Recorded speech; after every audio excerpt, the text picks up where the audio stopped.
రామ్ టాక్కి తిరిగి స్వాగతం. మోడీ నిన్న హైదరాబాదు సభలో మాట్లాడుతూ దేశ ప్రజలకు పిలిపిచ్చాడు. ఇంధన భద్రత పాటించండి, విదేశీ మారక ద్రవ్యంపై ఒత్తిడి పడతా ఉంది, రూపాయి విలువ తగ్గిపోవటానికి కారణభూతమవుతుంది కాబట్టి కొన్ని సలహాలు ఇచ్చాడు. పెట్రోల్ డీజిల్ వాడకాన్ని తగ్గించండి,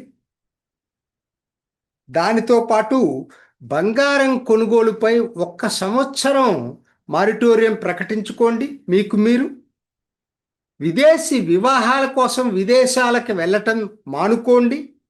విదేశీ ఎంటర్టైన్మెంట్ కోసం విదేశీ టూర్లు కూడా తగ్గించుకోండి.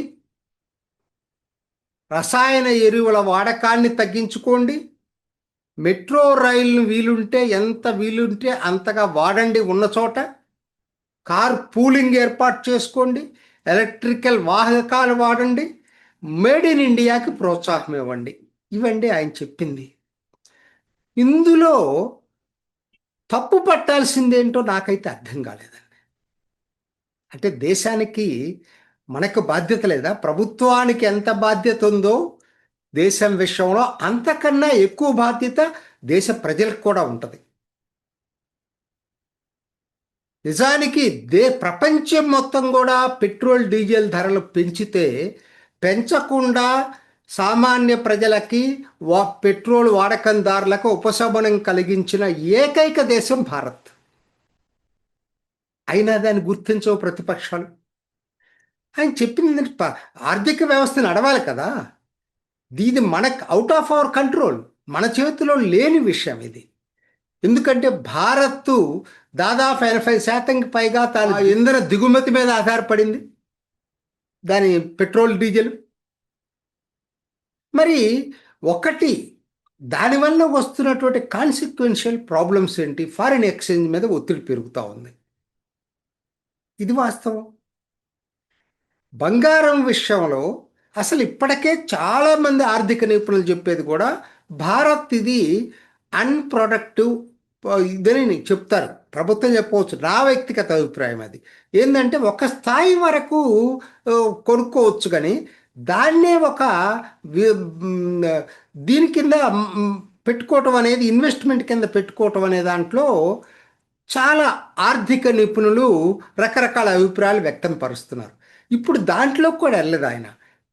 పరిస్థితి ఎక్కడొచ్చిందంటే ఫారిన్ ఎక్స్చేంజ్ మీద విపరీతమైన ప్రెజర్ పెడతా ఉంది. అందులో సాధ్యమైనంత వరకు ప్రజలకి ఆ భారం పడకుండా ప్రభుత్వం ట్రై చేస్తూ ఉంది. అందుకనే కదా ధరలు పెంచలేదు. కానీ ఎంతకాలం పెంచకుండా ఉండగలదు? చాలా కష్టమైన పని, చాలా కష్టమైన. 1000 కోట్ల ఆర్థిక భారం ప్రతిరోజు పడతా ఉంటే చూస్తూ కూర్చోలేదు కదా ఏ ప్రభుత్వం అయినా సరే. ఇదే కాంగ్రెస్ ప్రభుత్వం ఉంటే ఏమై ఉండేది? ఆ అనుభవాలు కూడా మన దగ్గర ఉన్నాయి, గత అనుభవాలు. కాంగ్రెస్ ఒక జాతీయ పార్టీ అయి ఉండి డిఎంకే మాట్లాడిందంటే ఐ కెన్ అండర్స్టాండ్. వాళ్ళకి అసలు ఎప్పుడు దేశం మీద ఇది లేదు. కానీ కాంగ్రెస్కి ఏమైంది? మరి కాంగ్రెస్ అసలు బాధ్యత లేకుండా, నిజంగా కాంగ్రెస్ని ప్రజలు ఎప్పుడు వచ్చిన అవకాశాలు ఉపయోగించుకోవడం చేత కాదండి కాంగ్రెస్కి. దీనికి కనుక మద్దతు ఇచ్చుంటే ప్రజలు విస్తృతంగా కాంగ్రెస్ని పొగిడేవాళ్ళు. తిరిగి వాళ్ళ హృదయాల్లో, జనం హృదయాల్లో చోటు సంపాదించుకోవటానికి కాంగ్రెస్కి వచ్చిన బంగారు అవకాశం. ఎందుకంటే ఇది ఎవరి కోసమే కాదు కదా, మోడీకి మద్దతు కాదు కదా, దేశానికి మద్దతు. అది మర్చిపోతున్నాం మనం. దాన్ని మర్చిపోయి అవహేళన చేయటం అంటే భారత్కి అసలు అంటే చేత కాలేదు మోడీకి. మీరైతే ఇంతకన్నా బెటర్గా, ప్రజల్లో ఎవరికి మీ మీద నమ్మకం లేదు, మీరు ఇంతకన్నా బెటర్గా చేస్తాం అనేటువంటిది ఇది లేదు. నిజానికి వాళ్ళేంటి, గ్రోత్ రేటు ప్రపంచం మొత్తం మీద అద్భుతంగా ఉంది భారత్కి. మేజర్ ఎకానమీస్లో అద్భుతంగా ఉంది భారత్కి. మనం చెప్పటం కాదు, ప్రపంచ బ్యాంక్ చెప్తుంది, IMF చెప్తుంది, ప్రతి వాళ్ళు చెప్తున్నారు. అయితే ఆ బెనిఫిట్ పూర్తిగా మనకి రాకపోవటానికి కారణం ఏంటంటే ఈ ప్రస్తుత ఇంధన సంక్షోభం. ఈ ఇంధన సంక్షోభం వలన ఎక్కువగా నష్టపోతుంది భారత్ మిగతా దేశాల కన్నా. అయినా మిగతా దేశాల్లో ఆ భారాన్ని ప్రజల మీద ఎప్పుడో మోపినాయి. కానీ ఆ ప్రజల మీద మోపకుండా ఉండటానికి తీవ్ర ప్రయత్నం చేస్తుంది ప్రభుత్వం. ఇప్పుడు ఎరువులు ఉన్నాయండి, ఎరువులు కూడా ఆయిల్ తోటి లింక్ అయి ఉన్నాయి. దిగుమతులు చేసుకోవాలంటే దాదాపు 3,000 రూపాయలు పడుతుంది బస్తాకి. 300 రూపాయలకు రైతులకు అందిస్తూ ఉంది. ఇప్పుడు ఇంకా ఒత్తిడి పెరుగుతుంది ప్రభుత్వం మీద. కాబట్టి వాళ్ళు చెప్పే దాంట్లో ఏంటి, మీరు అన్ని 100% ఆమోదించమని కూడా ప్రభుత్వం చెప్పలేదండి. ఎవరు చెప్పరు కూడా అన్ని 100% ఆమోదించమని కూడా. వాళ్ళు చెప్తుంది ఏంటంటే దేశానికి కొన్ని అంశాల మీద ఆయన పిలిపిచ్చాడు. ఉదాహరణకి విదేశీ వివాహాలు అవాయిడ్ చేయొచ్చు కదా. విదేశీ టూర్లు ఎందుకండి, మన భారత్లో ఉన్నన్ని సందర్శనీయ ప్రదేశాలు ఎక్కడా లేవు. ఎప్పుడు అంటలేదు, ఈ ఒక్క సంవత్సరం వాయిదా వేసుకోమంటున్నాడు మోడీ. పర్మనెంట్గా వాయిదా వేసుకోండి, దేశం కోసం మీరు చేయగలిగింది, మనం చేయగలిగింది ఏముంటుంది, ఒక్కటే కదండి. దేశానికి కావలసినప్పుడు మన సహాయం అవసరం. దేశభక్తి అంటే ఎక్కడో లేదండి, ఇటువంటి వాటిల్లోనే ఉంటుంది. మీరు 100 రూపాయలు దానం అవసరంలా, 100 రూపాయలు ఈ పద్ధతిలో విదేశ మారకాన్ని పొదుపు చేయండి. అది ఆయన ఇచ్చిన పిలుపు. నాకు 100 రూపాయలు మీరు దానం ఇవ్వద్దు, 100 రూపాయలు పొదుపు చేయండి అని అంటున్నాడు. దానివల్ల దేశానికి మీరు ఎంతో మేలు చేసిన వాళ్ళు అవుతారంటున్నారు. ఇది ఎట్లా తప్పో ప్రతిపక్షాలు చెప్పాలి, ఎలా తప్పో ప్రతిపక్షాలు చెప్పాలి. ఇది ఇది ప్రభుత్వం పని కాదండి. దేశానికి ఒక యుద్ధ సమయాల్లో ఏం చేసేవాళ్ళం అండి, చైనాతో యుద్ధం వచ్చినా, పాకిస్తాన్తో యుద్ధం వచ్చినా, కోవిడ్ వచ్చినా, కరువు వచ్చినా ఏం చేసేవాళ్ళం, కొన్ని ఆ టైంలో రాజకీయాలకు అతీతంగా అందరూ కలిసి సంయుక్తంగా పిలిపించేవాళ్ళు. ఇవాళ మోడీ చెప్పింది కూడా అదే.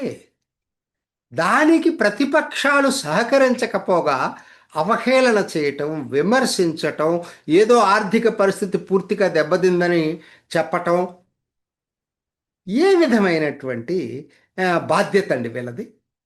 ఎటువంటి విమర్శ ఇది? ప్రజలు గమనిస్తున్నారు, మర్చిపోవద్దు. ప్రజలకు ఇవన్నీ తెలుసండి, ప్రజలకు తెలియదంటూ ఏం లేదు. కాంగ్రెస్ డిఎంకే కంటే నేను అర్థం చేసుకుంటా, కానీ కాంగ్రెస్ కూడా ఇటువంటి బాధ్యతారాహిత్య ప్రకటనలు ఇవ్వటం వల్ల దేశ ప్రజలు అసహ్యించుకునే పని చేసుకుంటున్నారు. ఇప్పటికే వాళ్ళ మీద అటువంటి అభిప్రాయం ప్రజలకు ఉంది. ఇటువంటివి దేశానికి మోడీ ఇచ్చిన పిలుపుకు సహకరించకపోవటంతో ప్రతిపక్షాలది ఖచ్చితంగా బాధ్యత రాహిత్యం, ప్రతిపక్షాలది ఖచ్చితంగా దేశానికి అవసరమైన టైంలో విఘాతం కలిగించేటువంటి చర్య. ఇప్పటికైనా రాజకీయాలకు అతీతంగా అందరూ ఒకటవుదాం. ఏ మేరకు అవకాశం ఉంటే, ఆయన ఇచ్చిన పిలుపులో 10% అమలు చేయడానికి అవకాశం ఉంటే 10% చేద్దాం. 5% అమలు చేద్దానికి అవకాశం ఉంటే 5% చేద్దాం. 100% ఎవరూ చేయలేరు. 100% అది కరెక్ట్. అవకాశం ఉన్నంత వరకు మన దేశభక్తి నిరూపించుకోవటానికి ఇది ఒక సదవకాశం. ప్రతి ఒక్కరం కలిసి దీనిలో ఉద్యమిద్దాం, మోడీ పిలుపుకు సహకరిద్దాం. ఇది ఈనాటి రామ్ టాక్. ఇంకొక ఎపిసోడ్లో మళ్ళీ కలుసుకుందాం. నమస్తే. చూసారు కదండి, మరి ఈ వీడియో కనుక మీకు నచ్చినట్లయితే ఒక లైక్ కొట్టేసి మీ అభిప్రాయాన్ని కూడా కామెంట్ బాక్స్లో తెలియజేస్తూ ఇలాంటి ఇంట్రెస్టింగ్ అప్డేట్స్ కోసం మా ఛానల్ని సబ్స్క్రైబ్ చేసుకోండి.